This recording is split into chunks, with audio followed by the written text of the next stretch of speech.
प्रधानमंत्री जी बार बार तमिलनाडु जाते हैं, बार बार केरल जाते हैं, पर उनको हिम्मत नहीं है मणिपुर जाने।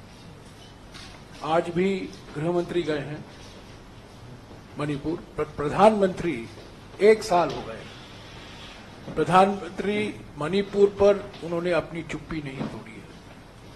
मणिपुर के मुख्यमंत्री से उनकी बात नहीं हुई है, मणिपुर के राजनीतिक दलों से कोई बैठक नहीं हुई है, और सिर्फ 3 मिनट के लिए जब अविश्वास प्रस्ताव पर बहस हुई थी लोकसभा में, सिर्फ 3 मिनट के लिए 123 मिनट का भाषण था और सिर्फ 3 मिनट के लिए उन्होंने मणिपुर का जिक्र किया। और जब मैं उत्तर पूर्वी राज्यों में था, लोग कह रहे थे कि हो सकता है प्रधानमंत्री आए, पर कोई संकेत तो नहीं है कि प्रधानमंत्री वहां जा रहे हैं। केरल गए हैं, तमिलनाडु जाते हैं, कर्नाटक जाते हैं, सभी राज्यों में का दौरा करते हैं, पर मणिपुर जाने की उन्होंने हिम्मत नहीं दिखाई है। असम में भी गए हैं, मिजोरम में नहीं गए हैं वो, क्योंकि मिजोरम में जाते तो सवाल उठता आप मिजोरम में गए हैं पर मणिपुर को क्यों नहीं आए। और मणिपुर, जैसा कि आप लोग सब जानते हैं, 19 तारीख को चुनाव होने वाले हैं, प्रचार के लिए सिर्फ 2 दिन बाकी हैं, तो लगता है कि प्रधानमंत्री वहां नहीं जाएंगे। तो 1 साल हो गया है भारत का एक राज्य में प्रधानमंत्री ये उचित नहीं समझा, जहां 1 साल से हिंसा दिखाई दे रही है। समाज में सैकड़ों लोग मारे गए हैं, लाखों लोग विस्थापित हुए हैं, समुदायों के बीच में भय, द्वेष का एक वातावरण फैला हुआ है। और कल भी गृह मंत्री के जाने के पहले कल ही 2 लोगों की मौत हुई है। और मैं समझता हूं कि बड़ा दुर्भाग्यपूर्ण यह है कि 1 साल से प्रधानमंत्री ने मणिपुर का इतना भरपूर तरीके से उन्होंने नजरअंदाज किया। अगर आपके कुछ सवाल हैं तो हम जवाब दे सकते हैं।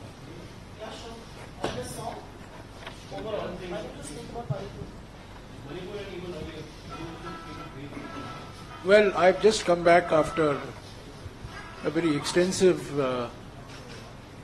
campaign travel across the Northeast, and I can tell you with fair degree of confidence that there is a strong undercurrent of support and sympathy for the Congress party, because the issue in the Lok Sabha election is quite different from the issue in the Vidhan Sabha election. The issue in the Lok Sabha election is the preservation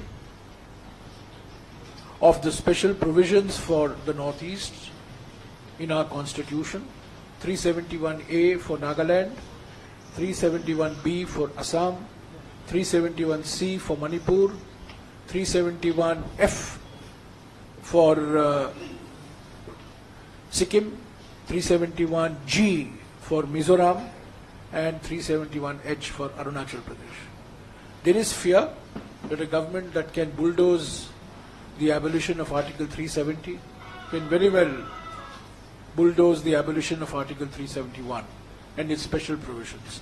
So the most important issue in the Northeast is the preservation of the diversity, religious diversity, linguistic diversity, food diversity, very, very important issue in the Northeast in the last few days is food, the freedom to eat what you want to eat. This is extraordinary. There are people in India today who are afraid of what to eat.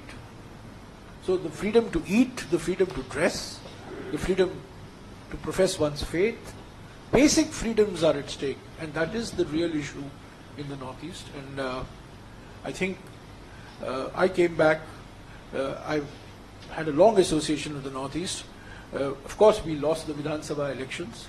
The BJP has a strategy in the Northeast. The BJP has no presence in the Northeast except in Assam, but they are using regional parties to spread its presence. But this is not going to work in the Lok Sabha election, and even in the Assam election. The fact that the Chief Minister of Assam and 7 of his ministers are sitting in one constituency of Jorhat to ensure that our candidate, whose victory is certain, Gaurav Gogoi's victory is certain, that doing all that they can to ensure that Mr. Gaurav Gogoi doesn't win. But I think the people have made up their minds that Gaurav Gogoi, who is the most powerful and most vocal voice of the Northeast in Parliament, should be given the opportunity to represent Jorhat in Parliament this time.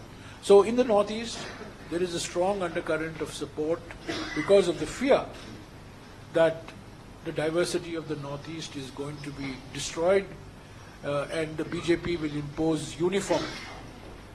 And our message in the Northeast is the BJP wants uniformity, the Congress wants to strengthen unity in diversity.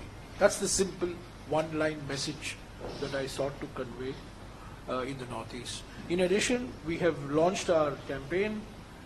We've had Mere Vikas Ka Do Hisab campaign, where we called into account the last 10 years, the Anyay Kal of the last 10 years.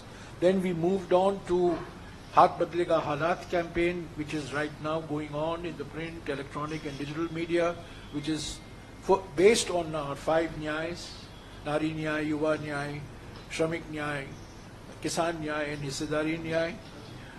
And in addition, we have, through our party organization, taken on the responsibility of distributing 8 crore guarantee cards.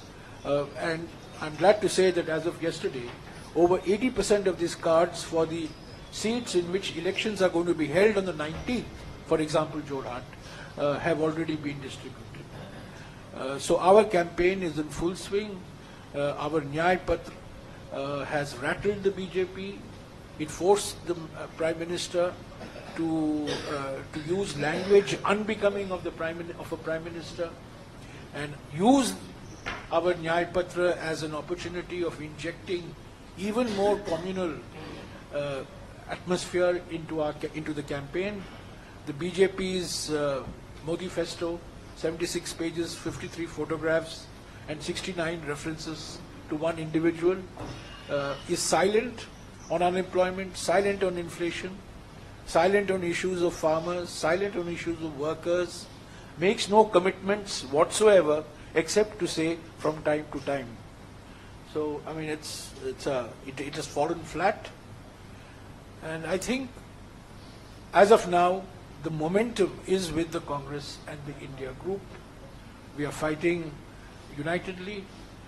Just today, subscribe our channel for latest news and updates, and don't forget to press bell icon for latest notifications.